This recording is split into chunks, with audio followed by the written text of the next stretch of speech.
Today, we're going to dive into what happens when we just stay silent.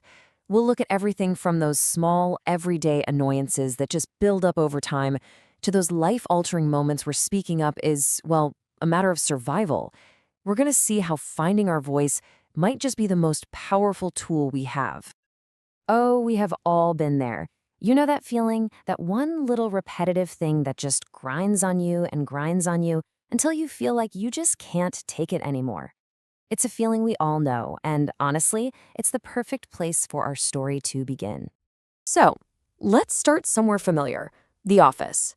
A space where, let's be real, we spend countless hours with people we didn't necessarily choose, and where these tiny little conflicts can quietly start to grow.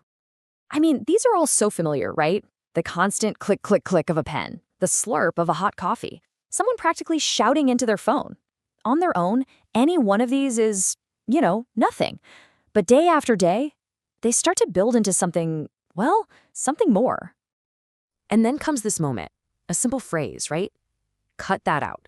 It's direct, maybe a little blunt, and it's often that very first time a frustration is finally spoken out loud, the first crack in the silence. So what's actually happening in our heads when we let these small things just fester? Let's dig into the psychology of all this silence. And that brings us to this really key idea, accumulated anger. You can think of it like a snowfall. One single snowflake is nothing, but over time, they just build and build, one on top of the other, until you're left with this incredibly heavy weight. Well, when we don't address those small issues, our anger does the exact same thing. And this quote, wow, it just perfectly captures the result. It's that shared feeling of being worn down, not by one big dramatic event, but by like 1,000 tiny cuts. The pressure just builds and builds because nothing is ever said. We find ways to cope, of course. We might vent to a friend to let off steam, or maybe in a meeting, everyone agrees to just stop fighting and call a truce. And for these everyday issues, that often works. But what happens when it doesn't? So, what happens when the stakes are higher? This is where our explainer takes a really serious turn. We're moving away from minor annoyances to a major violation. This is about what happens when silence isn't just inconvenient, it's dangerous. This is the question that's really at the heart of what we're talking about today. What happens when the issue isn't pen tapping, but a fundamental breach of someone's safety and trust? I want to tell you the story of Sarah. She was 17, at a family wedding, surrounded by people she loved. I mean, this is a place that should have been the safest in the world for her, right? Full of music, food, and laughter. And now we come to it, the moment of truth. Let's focus on that single instant when that feeling of safety was completely shattered. Late at night, long after the party had wound down, Sarah was asleep in the guest room. She was woken up by a sound, the sound of the door to her room opening. She thought it was probably her grandmother, just checking in on her, so she whispered into the darkness.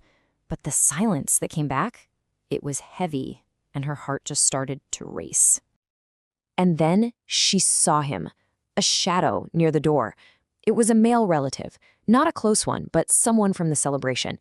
He stepped inside the room, and then he quietly closed the door.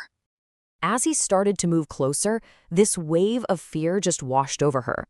But in that absolutely terrifying moment, something else rose up too, her voice. She found the strength to draw a line in the sand, to give a command, and she turned her fear into a warning. And he left. The immediate danger was over, but in so many ways, the crisis was just beginning. Now it was about finding your allies, because what happens next depends entirely on finding the people who will stand with you. And you can just imagine the internal battle Sarah was facing. On one side, she was terrified. Terrified that no one would believe her. But then, this other thought came into her mind.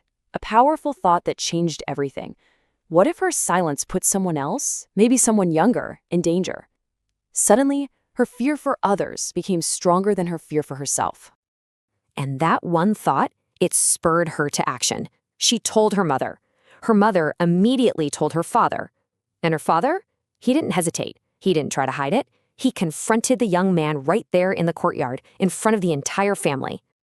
And this is the very first thing her father said. He immediately lifted that heavy burden of shame from his daughter and placed it exactly where it belonged, on the perpetrator.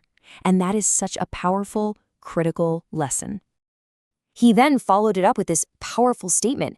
He understood that this wasn't just about one incident. It was about breaking a cycle.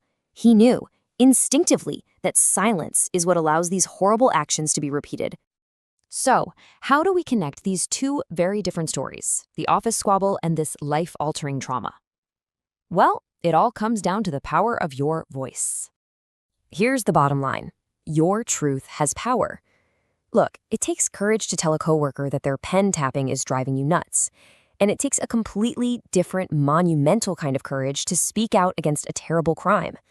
But both of those acts, they come from the exact same place. The belief that you have a right to be heard, a right to be safe, and a right to set a boundary. And that brings us to our final thought. From the really small things to the really big things, our voices are what shape our world. They protect us, and they can protect others. So the question we want to leave you with is a personal one. What truth do you need to speak?